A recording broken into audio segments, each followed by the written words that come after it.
Baby, your body got... Hey beauty babes, welcome to my channel. I am Maria, aka agapelovegirl. Thank you so much for joining me today. Well, today I'm back with a new Get the Look tutorial for this fire look featuring the Milani Bold Obsessions palette.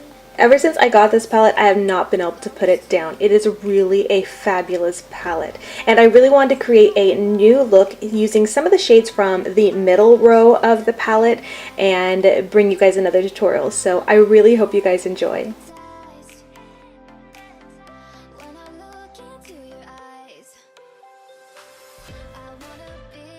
Okay, so I'm going to start off this look using the Milani eyeshadow primer. I mentioned I got it in my last video, my review of this palette, and wanted to give it a try. I like it. It does kind of remind me of my favorite primer from Milani Cosmetics, but I don't know, I haven't been into primers that much lately, so I don't really feel like it was, I don't know, really amazing, or really, like, I don't really feel one way or another about it, I guess. Alright, going into the palette, I'm going to be using the shade Sweet as Honey, taking that right into my crease to use this as my transition shade.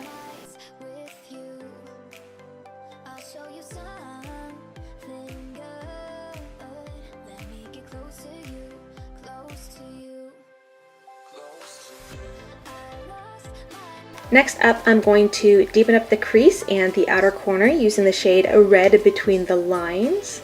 And I'm just going to be focusing most of the pigment and color right there in my outer corner of my eye, and just kind of sweep and blend it a little bit forward into my crease as well.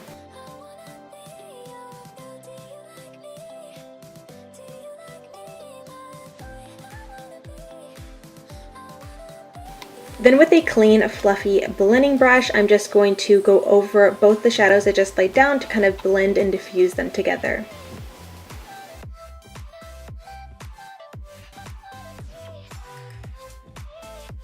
Okay, and the next few shadows I'm going to be using or have a little bit more fallout, so I am going to just lay down a heavy bit of powder under my eyes just to act as a little bit of a shield for any fallout. And then I'm going to go into the shade Blazing Hot.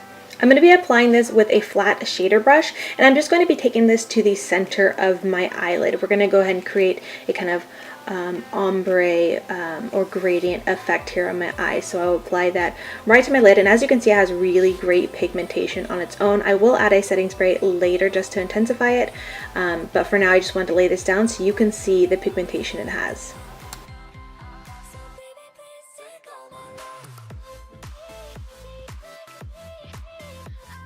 And then you can see just how much more vibrant it shows up once I add a setting spray to it.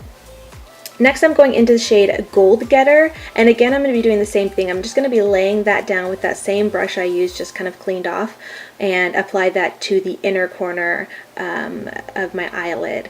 And this shade is actually a little bit more flaky is the way I could think to describe it.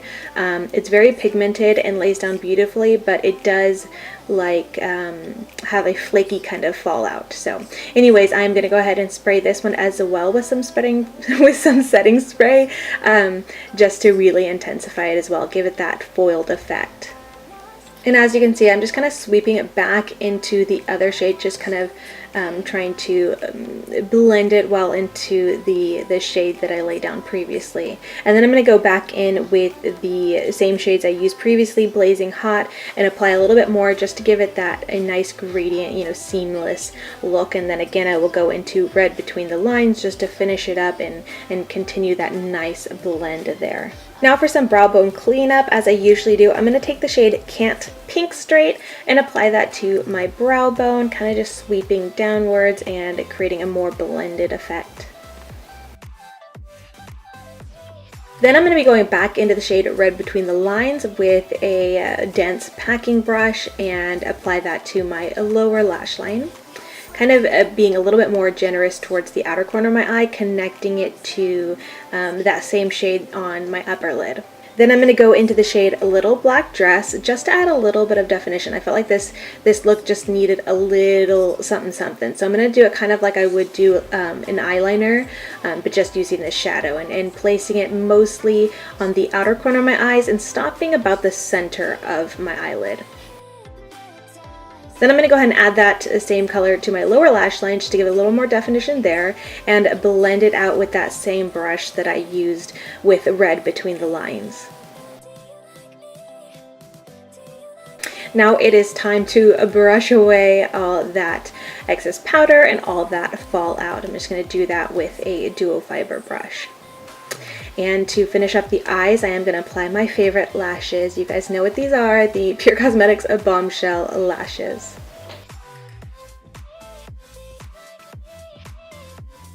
And lastly, for lipstick, I decided to go in with a new lipstick.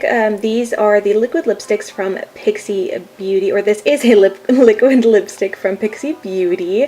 I believe these are fairly new lipsticks, and they are so beautiful. I recently got a package from them with I think 5 or 6 of them. This is the shade Matte Beige, and it's been my go-to lately, and everybody's been complimenting me on it. It's such a gorgeous shade, and the doe foot applicator is really neat. It's very flexible, and it's wide but has a pointed tip for precision, and I don't know, I like it. And it's a very, very comfortable formula. Apparently it has rose hip oil in it, so while they do dry down matte, they still feel very hydrating and comfortable. And they're, I would say, smudge proof, budge proof kind of a thing, but they're not completely transfer proof. So if you kiss your hand or kiss your significant other, there will be a slight bit of transfer, not a ton, but just a little bit. I still really like these though. But anyways, that is it for this look and tutorial. I really hope you guys enjoyed. If you did, be sure to give it a thumbs up, leave a comment letting me know your thoughts and all that good stuff. And I just want to thank you so much for watching, and until next time, much love and hugs to you. Bye, beauty babes!